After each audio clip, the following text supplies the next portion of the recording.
Scarecrow's Secret စာကြောက်ရုပ်ကလေးရဲ့လျှို့ဝှက်ချက်အကြောင်းဖတ်ပြမယ်နော် This is Abertree Farm. This is Mrs. Boot, the farmer. She has two children called Poppy and Sam, and a dog called Rusty. ဒါတော့ပန်းသီးပင်ဥယျာဉ်ခြံလေးဖြစ်ပါတယ် Mrs. Boot ကတောင်သူမကြီးပေါ့သူစီမှာကလေးလေးနှစ်ယောက်ရှိတယ်မမ Poppy နဲ့ကိုကို Sam နော်သူတို့ရဲ့အချစ်တော်ခွေးကလေးရဲ့နာမည်က Rusty လို့ခေါ်တယ်သူတို့ကြည့်ရတာနော်ကြက်ဥလေးတွေကောက်လာသလိုပဲအဲ့ဒီမှာ Mrs. Boot ကကြက်ဥလေးတစ်လုံးကိုင်းပြီးတော့သူ့သားနဲ့သမီးကိုစကားတွေပြောတယ်ဒါမှကြက်ဥတစ်လုံးကအနောက်မှာကြာကွဲနေတယ်လား Rusty ကကြည့်တော့မျိုးလုံးပြူးနေသူစားမှာလားအစိမ်းလားသူစားလို့ရပါမလားသူစဉ်းစားနေတယ်နော်အဲ့ဒါကို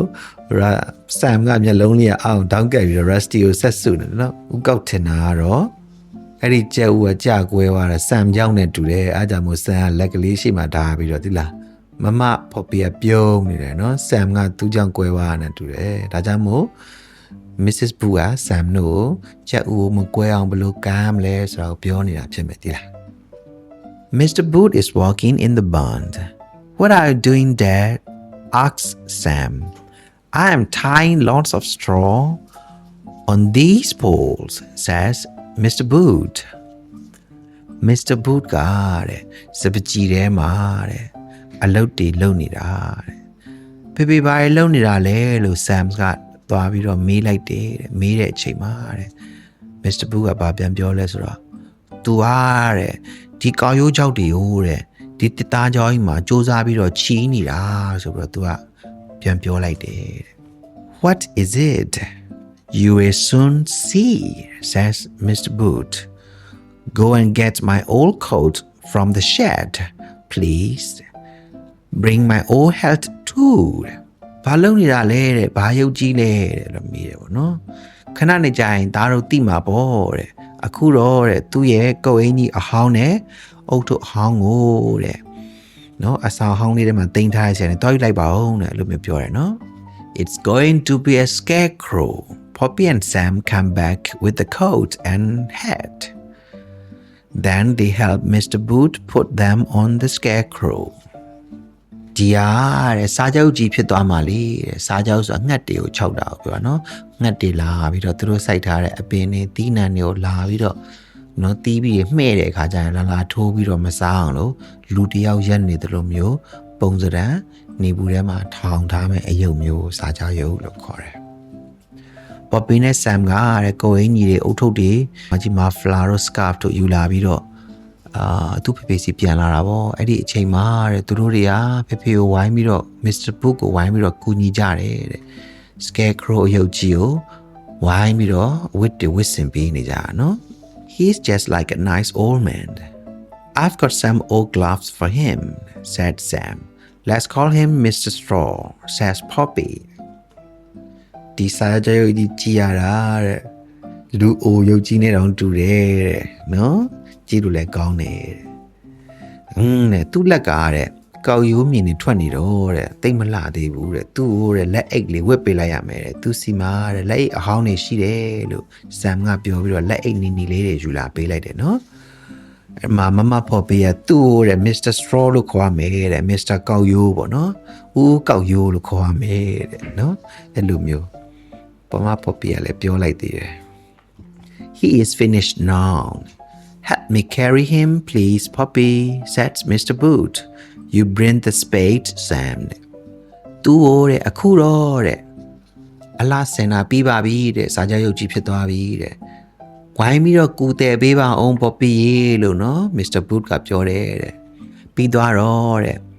Sam ကိုကြတော့တရွင်းတို့နော်ပေါက်တူးတို့အဲ့ဒါမျိုးလေး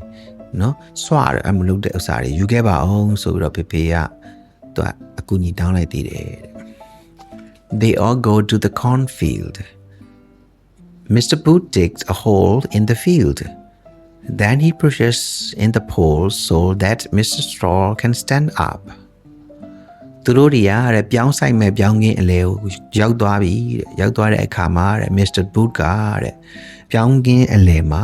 တွင်းကို တူးလိုက်ပါတယ်တူးပြီးတော့တဲ့နော်အောက်ခြေမှာရှိနေတဲ့တစ်သားချောင်းပိုးကြီးကိုတစ်သားချောင်းကို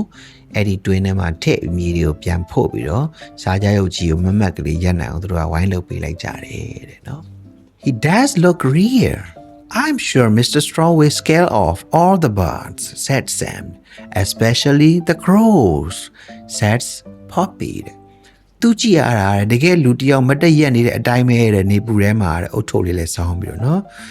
Mr. Straw ကိုကြည့်ရတာတဲ့လာသမျှငှက်တွေအကုန်လုံး6လက်မဲ့ပုံပဲတဲ့အထူးသဖြင့်တော့တဲ့ကြီးကန်းနေတော်တော်ကြောက်မှာပဲလို့ Poppy ကလည်းပြောလိုက်တယ်တဲ့နော်အဲ့လိုမျိုးသူတို့တွေသဘောကျနေတယ်မှာ Scarecrow ကြီးကိုတွင်တူးပြီးတော့ထောင်ပြီးရတဲ့အခါမှာတေချာလေးရက်ကြည့်နေကြတယ်ကျဉ်နဲ့သူတို့ကြည့်ပြီးတော့ Mr. Straw is doing a good job Every day, Mr. Boot, Poppy and Sam look at the Mr. Straw. There are no buds in the cornfield. သူတို့စိုက်ထားတဲ့ Mr. Straw ဆိုတဲ့စာချုပ်ကြီးကအလုပ်ကောင်းကောင်းလုပ်နေတဲ့ပုံပဲတဲ့။နေ့တိုင်းနဲ့ Mr. Boot ရဲ့ Poppy နဲ့ Sam က Mr. Straw ကိုထွက်ပြီးတော့ကြည့်ကြတယ်တဲ့။ဒီပြောင်းကင်းလေးနားမှာပေါ့နော်။သူတို့လည်းငှက်တကောင်မှမတွေ့ဘူးတဲ့။အဲ့ဒီ cornfield လေးပြောင်းကင်းလေးကိုငှက်တွေတကောင်မှလာတာတော့မတွေ့ဘူးတဲ့There's Farmer Dre's Scarecrow. He's no good at all, said Sam. The birds are eating all the corn and standing on the scarecrow. Oh, ကြည့်ပါဦးနဲ့တခြားချမ်းရတဲ့ Dre ရဲ့ Scarecrow တဲ့ Dre ရဲ့စာချုပ်ကြီးကိုကြည့်ပါဦးနဲ့တော်တော်လေးအဆင်မပြေဖြစ်နေရှာတယ်တဲ့ငှက်တွေအားလုံးဟာပြောင်းကင်းနေရဲ့ပြောင်းတွေကိုလည်းစားတဲ့အပြင်တဲ့စာချုပ်ကြီးပုံမှာပါနာနာနေကြသေးတယ်တဲ့နော်သူကဒုတ်တန်နှချောင်းမှာပိတ်စမဲမဲကြီးချီပြီးတော့ရေဘုံပြောင်းမြန်ကြီးထိတ်မှသွားဆွတ်ထားရနော်သူကခြောက်နေတဲ့အယုံနဲ့မတူပဲနဲ့ဒုတ်တိုင်ကြီးတွေထောင်ထားဆိုဖြစ်တော့ငှက်တွေကသူတို့နားလို့တော့ရတယ်လို့ထင်ပြီးတော့မကြောက်မလန့်လာပြီးတော့နော်ကြီးကန်းနေရအစားတွေလာစားနေကြဟုတ်တယ်မလား Why is Mr. Straw so good? Sometimes he looks as if he is moving, says Poppy. His coat goes up and down.It's very odd. ငါတို့ရဲ့တဲ့စာချုပ်ကြီး Mr. Straw ကြည့်ရတာတဲ့တော်တော်လေးအဆင်ပြေပြီးကြည့်လို့ကောင်းတယ်တဲ့တခါတရံကြလို့ရှိရင် तू ကလှုပ်နေတယ်လို့ပဲတဲ့သူ့ရဲ့တဲ့ကုတ်အင်ကြီးလေးရတဲ့အပေါ်ဖောင်းလိုက်အောက်ကိုဖောင်းလိုက်နဲ့လှုပ်နေတယ်တဲ့တခုခုတော့မသင်္ကာရဘူးဆိုပြီးတော့သူတို့ပြောင်းကင်းနေရ Mr. Straw ကြီးရတဲ့လှုပ်စီဖြစ်နေတာကိုသူတို့ပြောရနော်ဘိုက်ကြီးကလည်းနည်းနည်းဖောင်းနေတယ်လားညာဘက်မှာလေဘိုက်ချက်နည်းနည်းဖောင်းပြီးတော့ကိုယ်အင်ကြီးအောက်ကနေ straw အချို့ကလည်းအပြင်ထွက်လာတယ်နော်အဲ့ဒါတခုပဲ Let's go and look Let's creep off very quietly said Sam and they tiptoe across the cornfield to look at Mr. Straw ငါတို့တွေသွားပြီးကြည့်ရအောင်နဲ့ Rusty ရဲ့ Poppy နဲ့ Sam ကတဲ့တိတ်လေးငါတို့သွားကြမယ်တဲ့အဲ့ဒါနဲ့သူခြေပြားလေးထောက်ပြီးတော့တဲ့ပြောင်းကင်းနေဦးတဲ့တဖြည်းဖြည်းချင်းနဲ့စားကြရုပ်ကြီးရှိတဲ့စီကိုသွားကြတယ် There is something inside his coat. It is moving, said Poppy, and it's making a funny noise. What is it? said Sam. အထဲမှာတော့တခုခုရှိနေပြီတဲ့သူ့ရဲ့ကိုယ်အင်ကြီးထဲမှာသူကလှုပ်စီဖြစ်နေတယ်တဲ့ပြီးတော့တဲ့အတန်တွေလည်းထွက်နေတယ်တဲ့နည်းနည်းရည်စရာကောင်းတဲ့အတန်ထွက်နေတယ်တဲ့ဘာတွေလည်းမသိဘူးနော်တဲ့ Sam ကလည်းပြောတယ် It's our cat and her kittens. Carefully they open the coat. There is Whiskers, the cat, and the two baby kittens hiding in the straw. Oh တဲ့ငါတို့ရဲ့ကြောင်လေးနဲ့သူ့ရဲ့ကလေးလေးတွေပါလားတဲ့ကြောင်ကလေးလေးတွေနော်သူတို့တွေတဖြည်းဖြည်းဂယုစိုက်ပြီးတော့ကိုအင်းကြီးရဲ့ကျယ်သီးတွေဖြုတ်ပြီးတော့လဲကြည့်လိုက်အောင်သူတို့ရဲ့အိမ်ဟာကြောင်လေးအချစ်တော်ကြောင်လေး Whiskers ဖြစ်နေတယ်နော်ပြီးတော့သူ့ရဲ့မွေးထားတဲ့ကြောင်ပေါက်လေးနှစ်ကောင်ဟာအဲ့ဒီ straw ထဲမှာလာပြီးတော့ပုံနေကြတာ哦 So that's a scarecrow's secret. Whisker is helping Mr. Straw to frighten off the birds, said Poppy. Clever Mr. Straw, said Sam. Oh, တဲ့ဒါစားတဲ့စာကြရုပ်ကြီးရဲ့လှုပ်ဝက်ချက်ဆိုတာဒါပဲပေါ့တဲ့စာကြရုပ်ကြီးကို Mr. Straw ပေါ့နော်သူ့ကိုတဲ့ Whisker ကြောင်လေးတွေကကူညီနေတာပါလားတဲ့ဒါကြောင့်မလို့လှုပ်စီနဲ့လှုပ်နေလို့မလို့ငှက်တွေကမလာရဲတာကိုတဲ့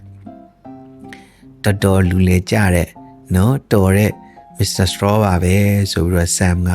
ဒီစာကြောက်ကြီးကိုချီးကျူးလိုက်ပါသေးတယ်နော်ဒါတော့ Scarecrow Secrets လို့ခေါ်တဲ့စာအုပ်လေးအကြောင်းဖြစ်ပါတယ်